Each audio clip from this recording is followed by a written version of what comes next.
Hello everyone, I'm here today in the shed, the infamous, no, I should say famous, not infamous, Well, it is infamous. workroom of Pam Yeah. Holland, our well-known and much-loved South Australian quilter, who's here this year at home for much, much longer than she normally is because of COVID. So Pam, before we talk about Pam the quilter, I'd really like to have you tell us more about Pam the mum, Pam the grandma, Pam the wife, because of course we all know Keith. Yeah. Pam's husband Keith is the Guild's treasurer, so we have more contact with Keith in a normal year than we do with Pam. But between you, you have achieved some amazing parenting milestones. You have children of your own, but I said to you in a recent conversation, you kind of fell down this amazing rabbit hole of fostering and adopting. So would you like to tell us a little bit about how the Holland family came to be what the Holland family is today?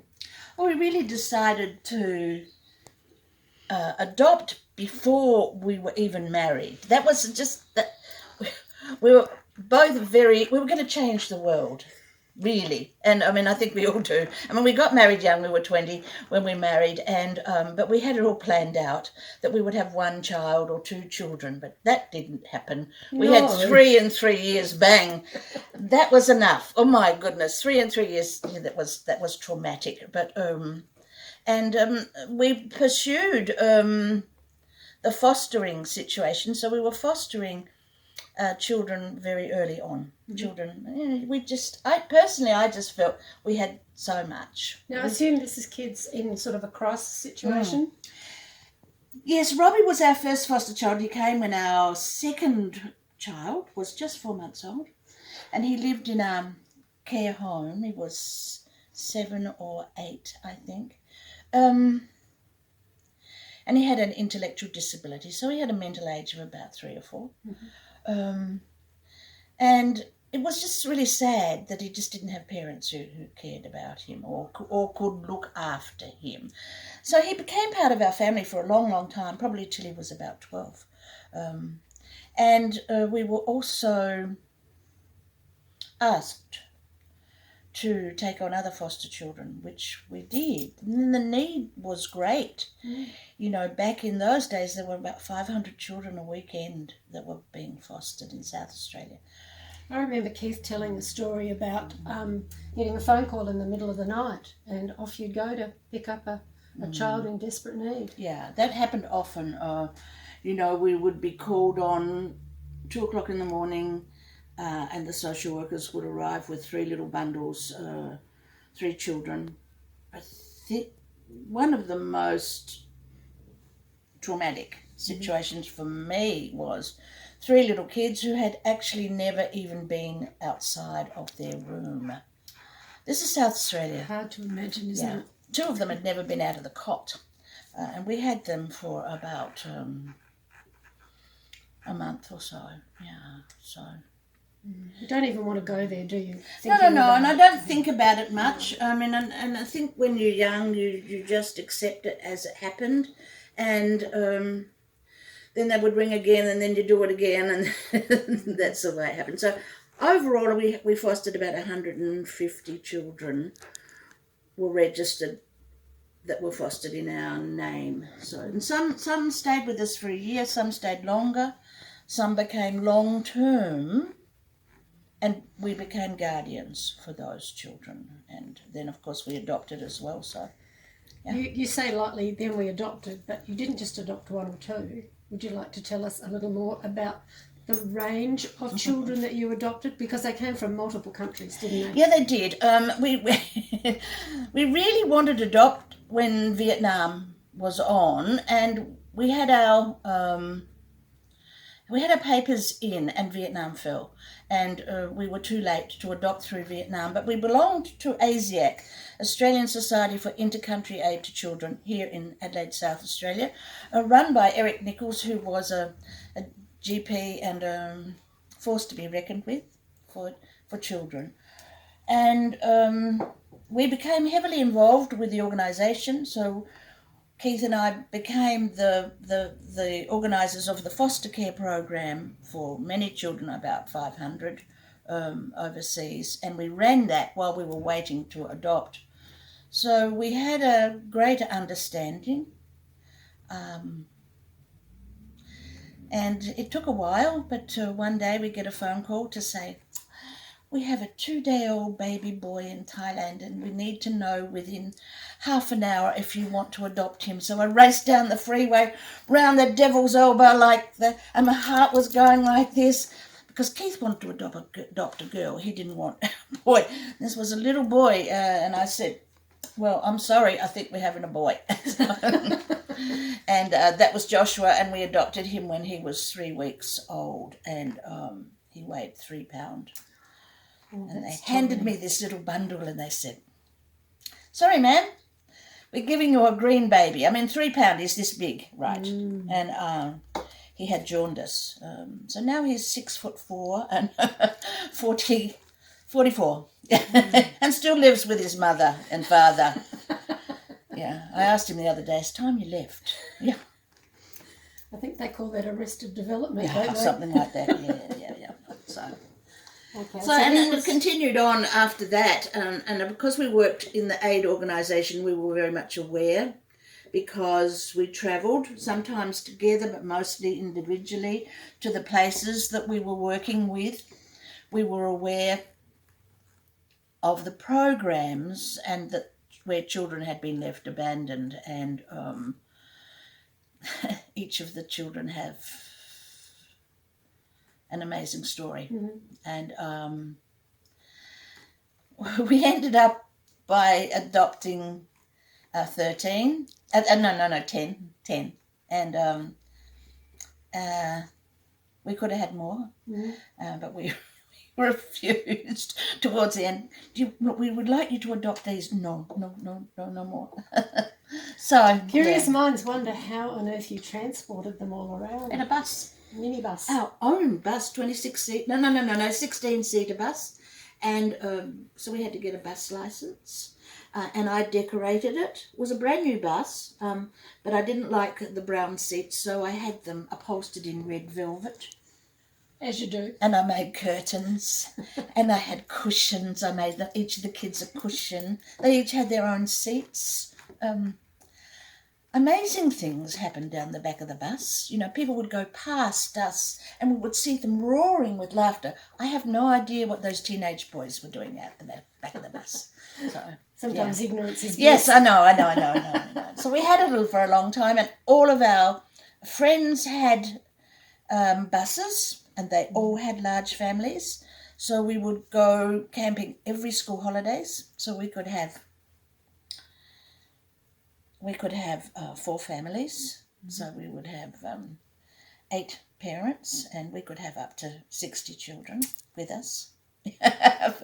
40 children. Mind boggles. It does. Yeah, we didn't get asked back to places very often. We would like to book for next year. Oh no, it's all booked up. Or sometimes we were asked to bring our own toilet paper. Things like that to campgrounds, because we had so many. But it was fabulous, and I think that it was a wonderful thing for the children who remember it as the best times of their lives. We didn't have much. We weren't rich.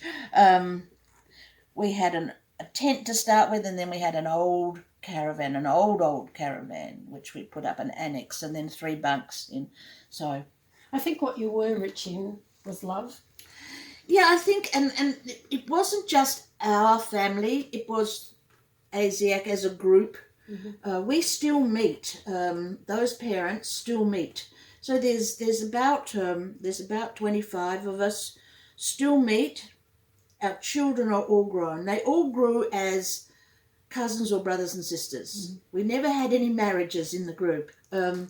Or romantic liaison, because they were all close together. And in fact, they're coming for dinner on Sunday, so we still have dinners at each other's houses every couple of months. So it's really been a very, very rewarding experience to be able to be with people like that, and to, you know, for Pete's sakes, I mean, sometimes the kids drove us crazy, and many of the children came with very, very emotional problems, and so I couldn't just go and talk to a social worker, I couldn't talk to anybody else, but I could talk to my friends, and we always worked those things out together. Yeah.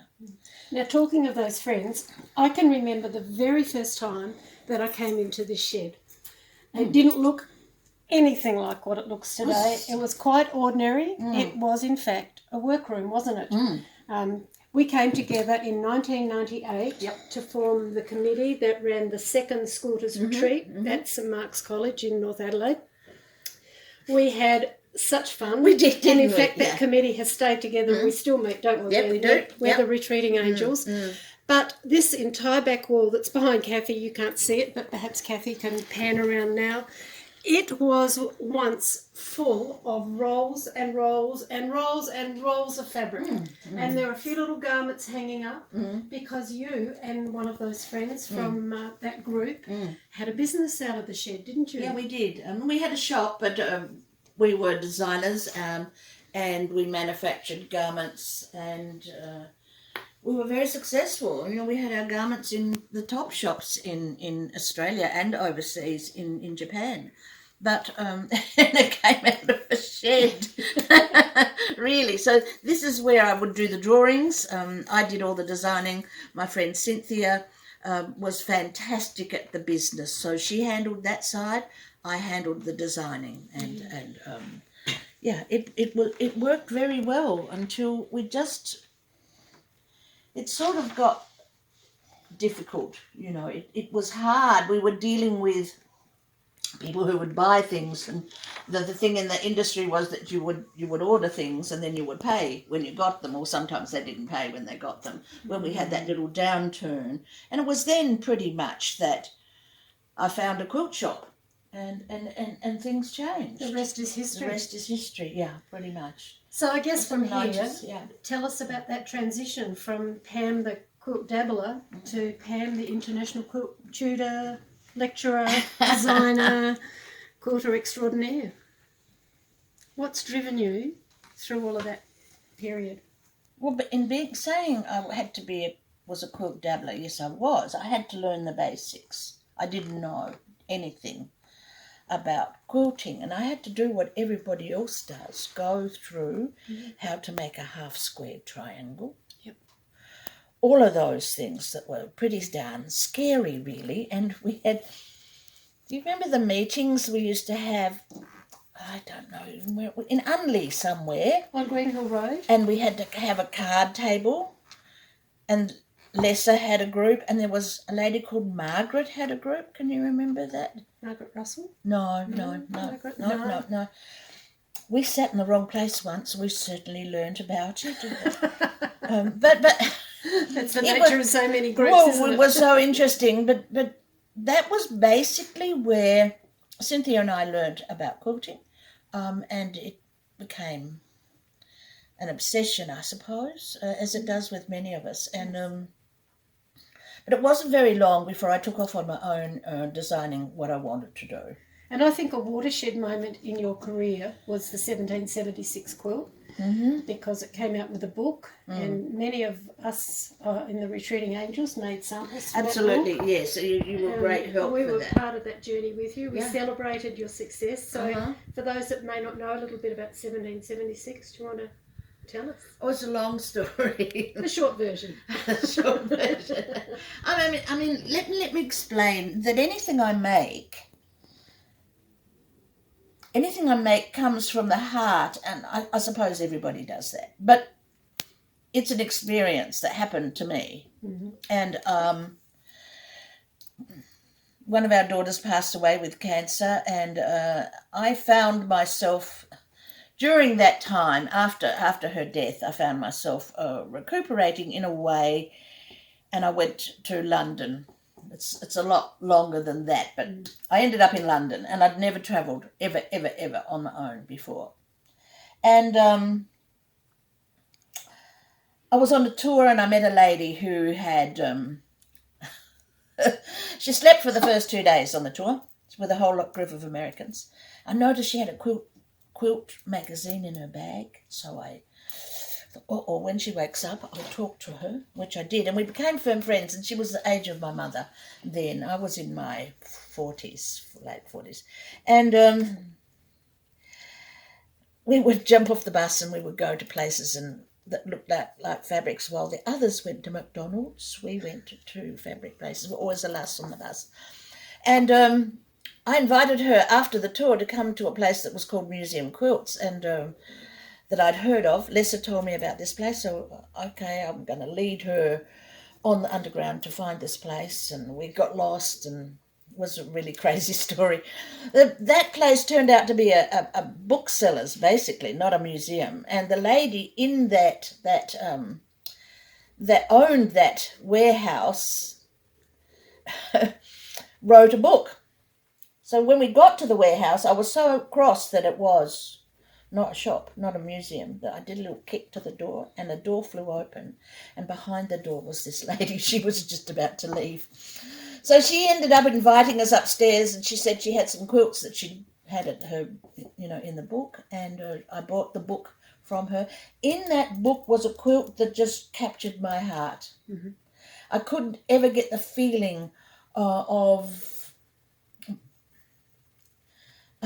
wonder about this quilt, and I hadn't been quilting very long. So the story basically is that I made an enlargement of the picture. It was only 8 inches by 8 inches, and then eventually decided to create it, which I did. The other side of the story is that lady that I was in England with is American. And she invited me to come visit her some couple of years later. She told me there were things like quilt shows, and would I like to bring some quilts for a show? And I thought, oh my goodness, okay, maybe I could. Neither of us knew much about the entrance of it, so we put the entry in, and I booked my fare. We didn't realise that you had to be accepted. Luckily I was accepted, but I didn't realise I had to be. And when I got to America, I nearly turned round in Los Angeles because I got so nervous. I was so scared. I was very shy. Really, really, really, honestly, in those days I was very shy. And I nearly turned around, but I kept going. And Jonesy met me with a big old Cadillac full of Diet Coke.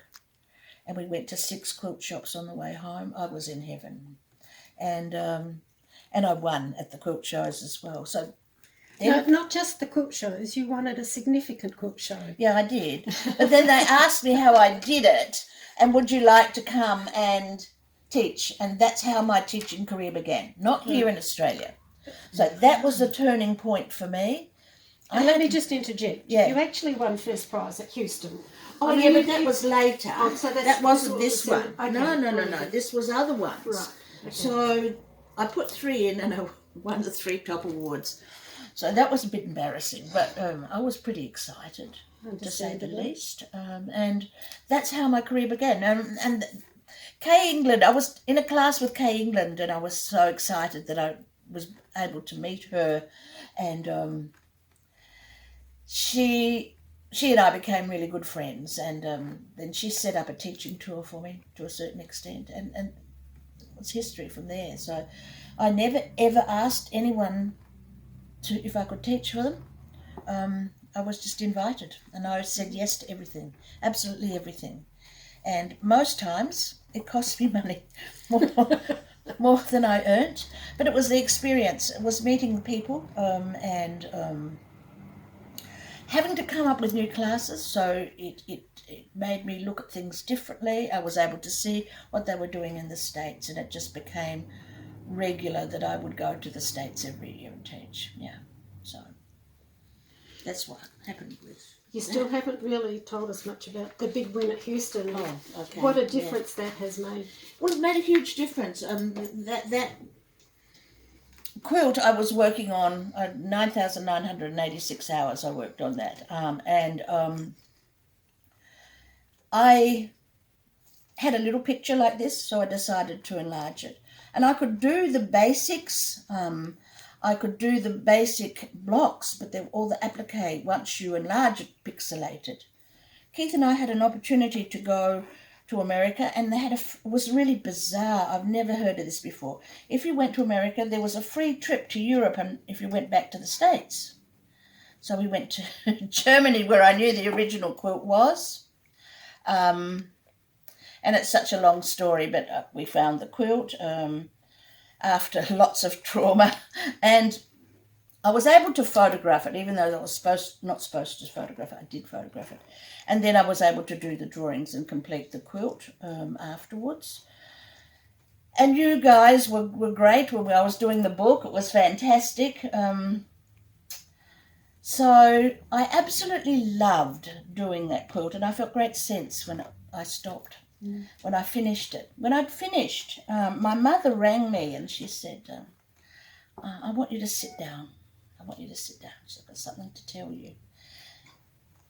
And she said she'd just been to a family reunion over on Ayers Peninsula, and she had found out that her family had come from the town of Bautzen, which is exactly where the quilt came from. And I nearly fell over, because when I was in Bautzen, I kept saying to my husband, Keith, and Jinder, I feel so at home here because people look like me, and yet people weren't friendly because they were scared of us, because this is old East Germany, and they didn't like to talk to us very much. So it was very interesting that It was meant to be, wasn't it? It was meant to be. I mean, maybe my family worked on it. I don't know. Mm-hmm. So there's a great connection. And when the quilt won Best of Show in Houston, people would come and stand in front of the quilt and they would cry. They would cry. People would be crying in front of the quilt. And I had no idea why, because I was teaching. So they told me the story that there were 3 ships came from Bautzen. The 3 ships were full of people who were Moravian brethren. And Bautzen is on the border of Poland and Czechoslovakia and Germany, so they were Prussians. Those 3 ships went to Scotland, and then one went to Melbourne, one went to Galveston, and one went to Adelaide. And the one that went to Galveston landed just before Christmas. The people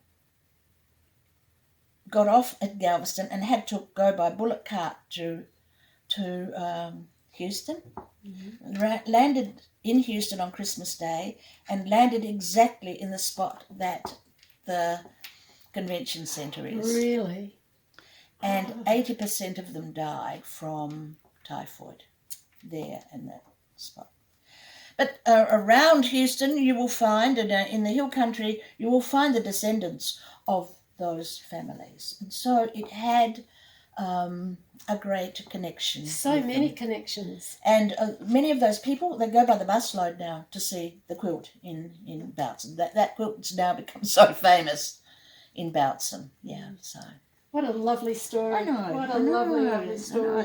It's interesting, isn't it? Yeah. Well, talking about interesting, you have done a lot of international travel, and I think with international travel comes all sorts of complexities and challenges, and I know you've experienced some. Do 1 or 2 of them come to the forefront of your recollection that you're happy to share with us? I know some of them you probably prefer not to share. I don't think I couldn't say, because they were dangerous, and I found myself in a situation that I probably shouldn't have been in, and it wasn't my fault. But I guess...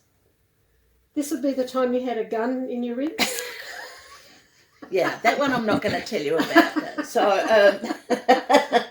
but last year was difficult. I landed in Kenya, and I was picked up by my driver to go to my hotel, and we were caught in the middle of an ISIS attack as we were driving past another hotel.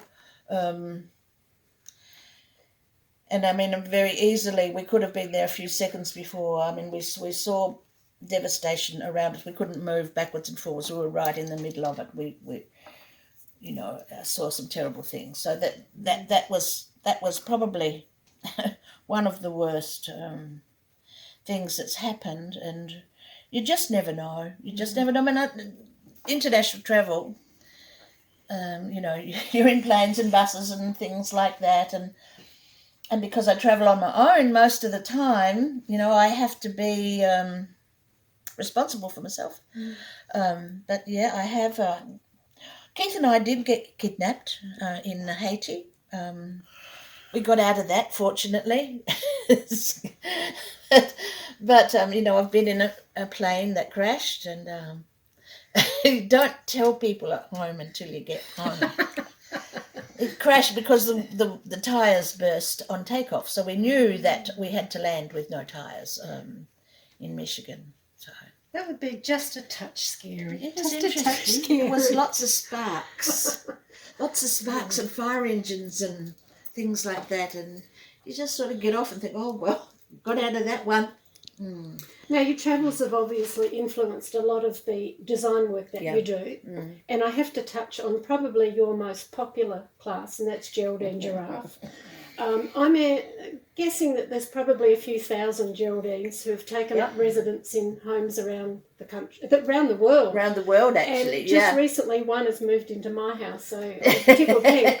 But the origin of Geraldine is based on an experience that you had. So would you like to tell us about how Geraldine came to be? It's wonderful. I take tours to Kenya. So part of my job overseas now is to take tours. And I work with a craft company in the United States. And so I'm taking them, but I also teach on that tour. And we were in Kenya. I was actually with my boss at the time. And Keith was with me at that time. And when you've been on safari like 3 times a day for 8 days, by the end you don't want to go out anymore. And I begged, could I stay back today so I could get some work done, and Keith could take the guests, and my boss was going to stay back. So the 2 of us were going to work together in the office on some projects. So we're working in the afternoon, and suddenly the people from the game reserve came running up to us and said, quick, Simba, Simba, Simba. And we had to run probably, a few hundred yards to the edge of the enclosure, which is big barbed wire and a wire fence. And there were about probably just 20 feet from us were about 3 or 4 giraffes, and I could see more moving up. In front of the giraffes were 2 lionesses who were in the grass, crouched in the grass. Behind the giraffes were trees full of baboons, monkeys. Between the legs of the giraffe were the wild dogs waiting for the kill. And behind the two lionesses were 2 baby giraffes that were separated from their parents. Yeah. So I didn't want to see anything happen, but wasn't ready to run and scare those lions away. But but we watched, and we watched for an hour, and it was just like a movie happening, and it was just amazing that more and more giraffes came up, and they were all stood there. I mean, it was just amazing to see them come, and they stood there with their necks down towards, in a very threatening position, to the lioness. And giraffes are one animal that will kill a lion because they can kill them with one kick. So the lioness remained facing the herd of giraffes. It's actually called a tower of giraffes. And in the meantime, 2 very large males went. We could see them go right around, like maybe a mile they went, and they collected the babies and took them off. And then the lioness didn't realise that they had gone. And then the giraffe troop just decided to disband, and everybody disbanded. It was just amazing. And one giraffe came right up to the fence, and she just stood there as if to say, well, look what we've done. So I took her photo. That's Geraldine. And that's Geraldine. Yeah. What a beautiful Yeah, story. Yeah. In fact, the photos that you take are the basis for so much of the work that you create. And personally, the thing that reminds me so much of your travels are the portraits that you do of the people. Mm. I don't know how you achieve such cooperation, or is it always by permission, or sometimes do you get some candid ones? Pretty much. I mean, I do get some candid ones. I mean, I think it depends where you are.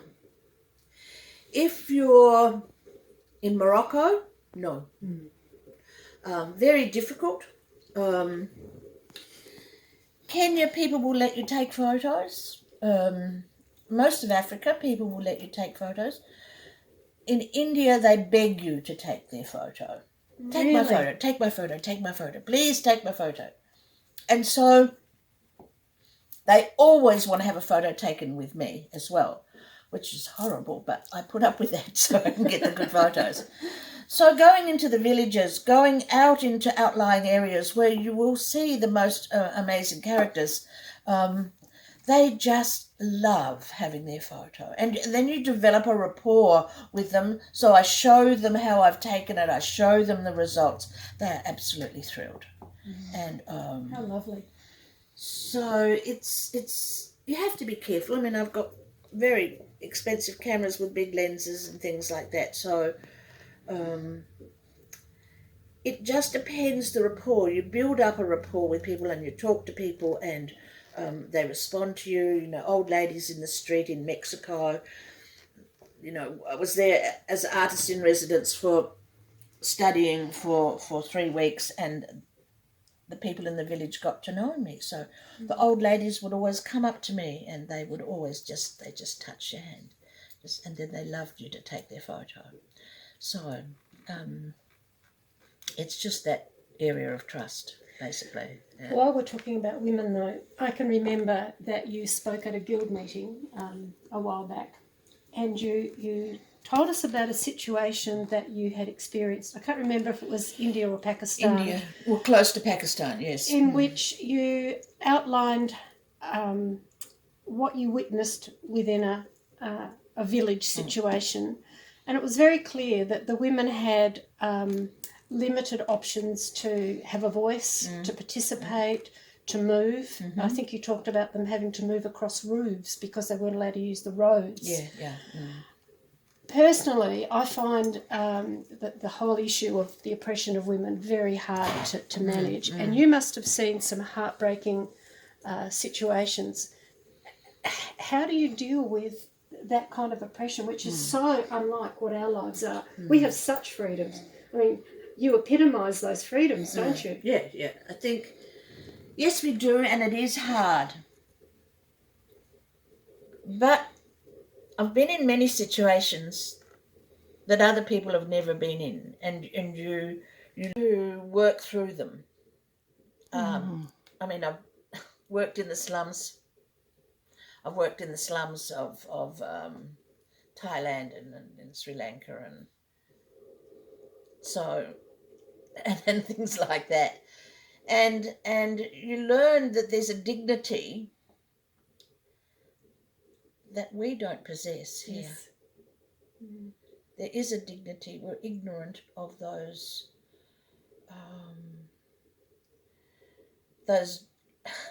the way people live. We're very ignorant of it. We don't understand. We see it on TV, but we don't experience it.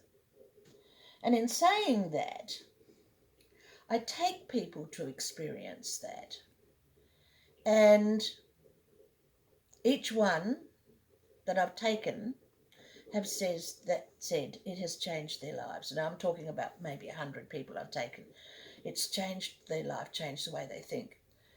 So we have to accept that that's the way it is. I can't change that, but I can do things to make it better for the women. And in some of those villages now,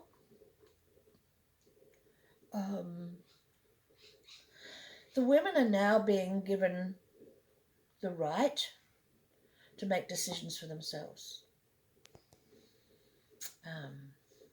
I'm working in a different situation now. because I'm designing things from the way those women work. Yes. So I'm helping those. It's a collaborative thing. We forget somebody's picked the cotton for us to use. We just go to the shop and buy the fabric. Somebody's picked the cotton for $1 a day. Somebody's sorted it for $1 a day, and somebody's woven the cotton for less than that. And then the way that ends up in our house, I want people to understand that.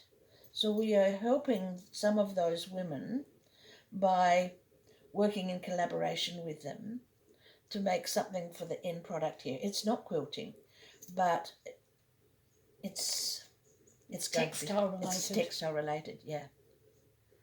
So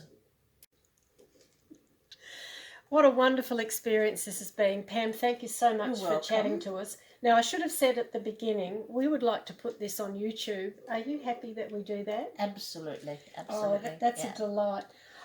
For those who don't know me, I'm Chris O'Brien. I'm the president of the South Australian Quilters Guild, and it really has been a delightful morning spent here with Pam. But this isn't the end of it. We are going to transition to a little tour of Pam's shed on our next video. So stay tuned, and hope you enjoy it.